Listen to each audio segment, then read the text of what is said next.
Greetings and welcome to another episode of the Virginia Hospital and Healthcare Association's Patients Come First podcast series. Podcast episodes are available on www.vhha.com and on popular podcast hosting sites and apps, including Apple Podcast, Spotify, Pandora, and many others. Episodes of the podcast also air each Saturday at noon and Sunday at 10 a.m. on 100.5 FM, 92.7 FM, and 820 a.m. across Central Virginia. Please send any questions, comments, or feedback to pcfpodcast@vhha.com. Again, that is pcfpodcast@vhha.com. Today, we are pleased to be joined by Dr. Ray McCue, the Chief Medical Officer at Chesapeake Regional Healthcare, and Dr. Dave Mayer, the CEO of the nonprofit Patient Safety Movement Foundation. They're joining us for a conversation about patient safety improvement work in healthcare and the journey to zero harm. And with that, welcome to the program, gentlemen. Thank you. Good morning. Thanks. Good to be here. Well, we're pleased to have both of you. So let's get right into it. We're recording this on September 1st, which is just around the corner from World Patient Safety Day, which is on September 17th. Dr. Mayer, your organization, the Patient Safety Movement Foundation, has planned an array of virtual events to commemorate that day, and you've also been trekking across America as part of a campaign to walk 3,000 miles to raise awareness for patient safety initiatives. So with that introduction, Dr. Mayer, tell us about the foundation and some of your current initiatives as it relates to patient safety improvement work. I'd be glad to, Julian. So I am volunteering my time at the Patient Safety Movement Foundation. It's a not-for-profit global organization in over 50 countries and 4,800 hospitals across the world. And our mission is zero preventable harm. That's both for patients and for caregivers. And we are sponsoring, or co-hosting, I should say, a major event on September 17th, which is the World Health Organization World Patient Safety Day. And we will be streaming free of charge from 5 p.m. to 8 p.m. a program called Unite for Safe Care. And the idea of the program is to create awareness, mainly for the public, about the third leading cause of death in this country, and that's preventable medical harm to patients and caregivers. And we'll have celebrities, we'll have politicians, we'll have just patients and advocates on the program sharing stories and hopefully educating the public, as well as engaging them and hopefully entertaining them with music and things that'll be on there.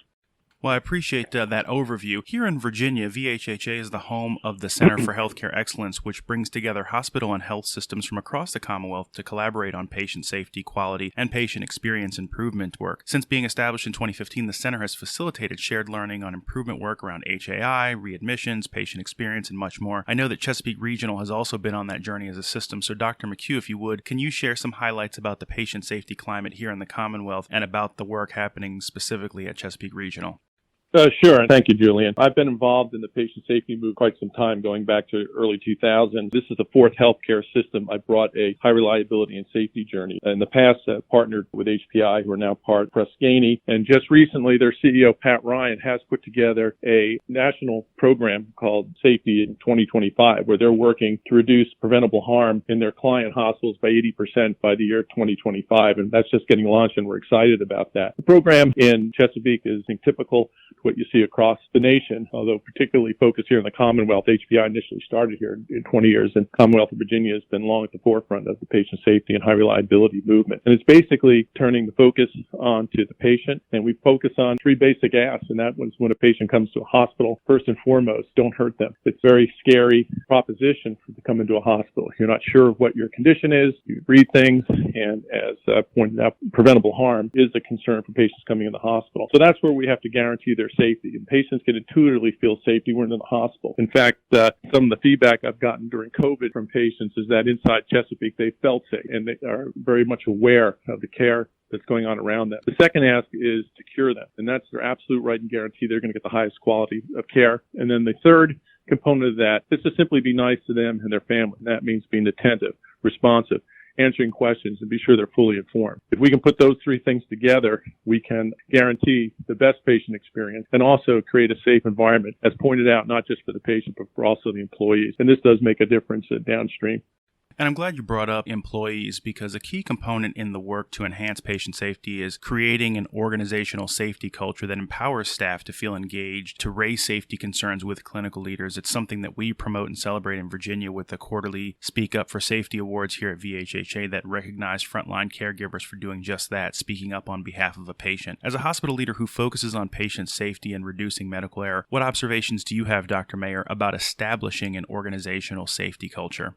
Well, it starts with leadership. I could say that. And just like Dr. McCue, I've been doing this work probably 25 years now. I oversaw and was vice president for quality and safety at MedStar Health for 8 years before I stepped down and took over and now part-time do the executive director role for the MedStar Institute of Quality and Safety. And it all starts at the top. You've got to have a leadership and a board that's willing to engage. And we did the same thing back in 2012 when I got there. We used HPI and launched that culture. And I think also a key component is people, as you mentioned, feeling safe to speak up. You got to be fully transparent. And we were part of pulling together the AHRQ toolkit for candor, communication and optimal resolution, being totally honest with patients and families when things don't go right. And it's being totally honest with our employees and associates and people at the front line when things don't go right. Too long we've dealt in a culture of what I like to say, delay, deny, and defend, and it just doesn't work anymore. And I think a lot of the good healthcare institutes have realized that, and they're being more transformative and learning from their mistakes. And once we learn, we're able to really implement changes through human factor mindsets and through system and processes to make our system safer for patients as well as the workforce.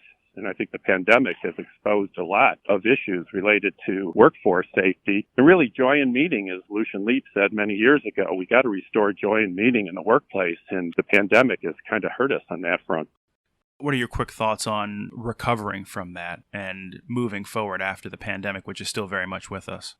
I think clearly we've discovered programs like Care for the Caregiver, which are embedded in programs like Candor, really help. You have to activate teams of people to support those at the front line. It has not only been a physical toll on nurses and physicians, it's been a mental toll. And so we need to do better. And I think a lot of health systems are, but it's really tough. I mean, Becker's published a survey saying almost 50% of nurses want to leave the acute care arena right now. And they claim they didn't sign up for a lot of the stuff they're going through. So we really have to make sure we're addressing that as we hopefully start coming out of this pandemic.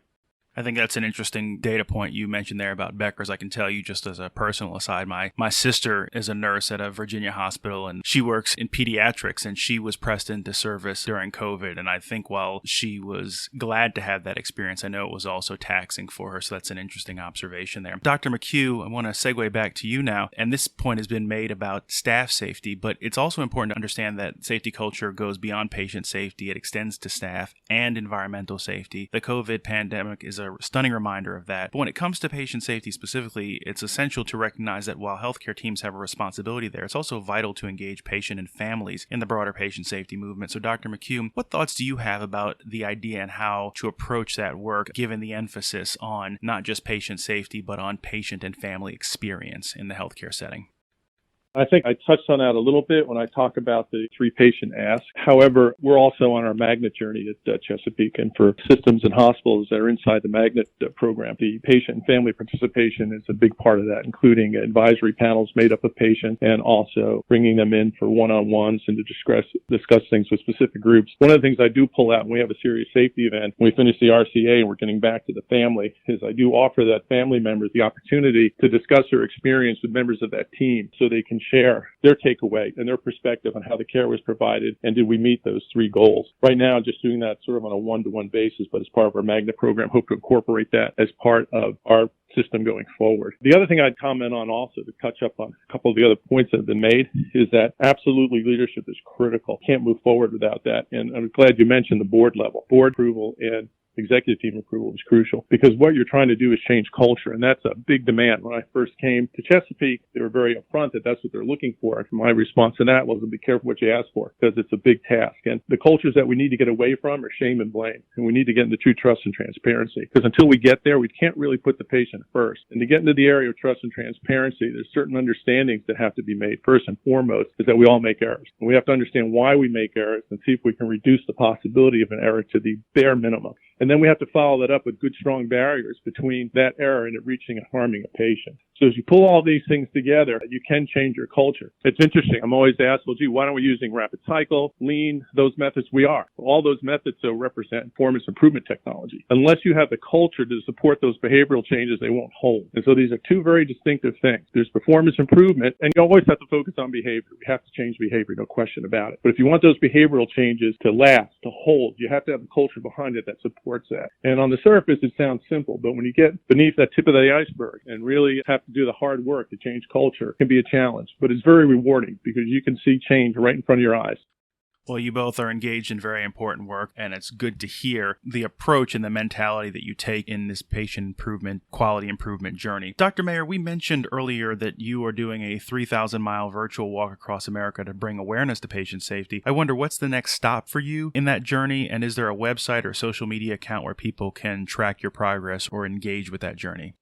Thanks for mentioning that. You could tell by my breathing, I'm out walking in Arizona right now, in Phoenix. And if you don't get out and walk before 9 o'clock in the morning, and it hits about 100 degrees right now. So, yeah, back in February, I saw what was happening with the pandemic and being a physician, but I'm not in the operating room anymore. I don't do clinical care. I felt sort of helpless. I wanted to support my friends and colleagues at the front line who we saw, as I'm sure Dr. McCue did, all the things they were setting up and the stress that would be put on the system. I happened to watch Forrest Gump one night and said, well, I'm 67. I can't run anymore, but I can walk. And so I turned to my wife and said, I'm going to walk across America. I'm going to do a virtual walk across America to try to raise awareness about patient and caregiver safety. Dr. McCue and I have been doing this work for so long, and the public still doesn't get it. A recent survey done by the Patient Safety Movement Foundation showed that 80% didn't realize that preventable harm was a serious issue in the healthcare arena. And I decided I'm going to walk. And so started walking. I walked between 5 and 17 miles a day. I've done just over 1,300 miles, gets me virtually from San Diego, California to San Antonio, Texas, on my way to Jacksonville, Florida. And everywhere I go, I tie in walk to baseball. So I'm a big Cubs fan, have been for many years. I was born and raised in Chicago. And I've been to 17 major league ballparks in every city I go to. My wife and I just finished driving 10,000 miles over 60 days to hit a lot of these parks. Patients, family members, caregivers come out and walk with me, those that have lost a loved one due to preventable harm. And we've gotten tremendous media coverage, which was my hope, spreading the word about third leading cause of death in this country. And every day I walk in memory of a patient or a caregiver that's lost their life because of preventative care. And I think we've all seen the statistics. I think we're up to now 1,300 caregivers who've lost their lives while taking care of us and doing what they love doing, trying to heal others. And so many of those, I really believe, were preventable if we had prepared better. Well, it's really interesting that you talk about the public's lack of awareness on this issue, but it's also encouraging that healthcare providers and healthcare organizations are focused on this, are focused on the improvement, even if there isn't public awareness, because it's an area where providers recognize we can do better. So that's really encouraging to hear. And so with that handled, I want to shift the conversation here, and before we go, pose a few questions to both of you to give listeners a bit of a sense of who you are beyond the work that you do. The first question is this: what is the top item on your bucket list? The one thing that if you had some extra time to do in your busy workaday life that you would do? Dr. McCue, we'll start with you. Wow. I shy away from bucket lists because it reminds me that I'm approaching 70.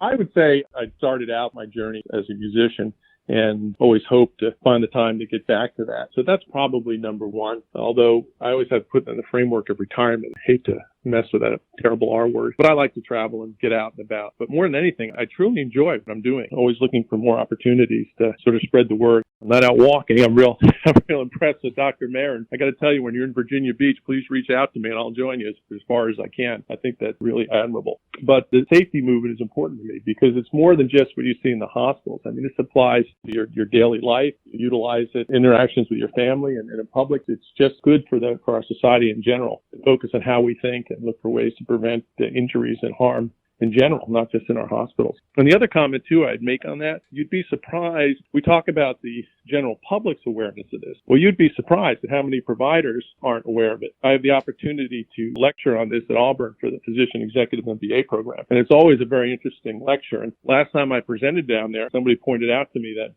I've got the CDC statistics here, and I don't see anything about preventable harm, any part of the cause of death, yet everyone in safety knows it's the third leading cause. That's because it's hidden. The leading cause of death are heart disease and cancer. But what you miss in there is a cancer patient who came in. We missed the diagnosis of sepsis. It was 5 or 6 hours before they got their first dose of antibiotics, and they eventually succumbed. Well, that gets signed out as a cancer death. And the actual myth, the preventable aspect of that, not there. It's another reason why in the area of safety you have to have a really robust mortality committees because you find a lot inside those. But that's totally off topic. Apologize, Julian. That's okay. I know you want to know it's on my bucket list. It's an informative digression. I'd say music and travel. My wife and I just moved to 2 acres on the waterfront, so I guess I have to learn about boating and fishing and all that. But I still got a lot in me. That bucket list is going to have to wait a while. Okay, put it on hold. And then, Dr. Mayer, it sounds like you've got a walking partner if you ever make it to Hampton Roads, Virginia. But what is the top item on your bucket list, sir?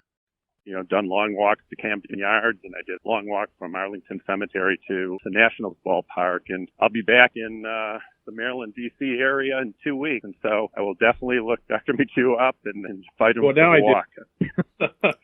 Yeah, we drove through Virginia, but we were heading back to Maryland just recently. But anyway, my bucket list is really spoiling my grandkids and my children. With the pandemic, we hadn't seen them in so long, and it was great that my wife and I and all the different cities we stopped in over the last 68 days and 10,000 miles. We stopped in Denver, where we have kids and grandkids. We stopped in Chicago, spoiled them there with our kids and grandkids, and then drove down to Florida and saw our youngest daughter and her boyfriend. So it would be just continuing to get through this pandemic and spoil my grandkids, as well as hitting all 30 ballparks, which I plan on doing before next February, when hopefully that is when I'll finish the virtual walk across the country. And I've been now on my walk to 17 of them, and I get there and I almost cry because I can't go in and watch a game. I have to stand outside. But those would be the two things. And one of the things I forgot to mention also is I did discover at 67 years of age, there is social media.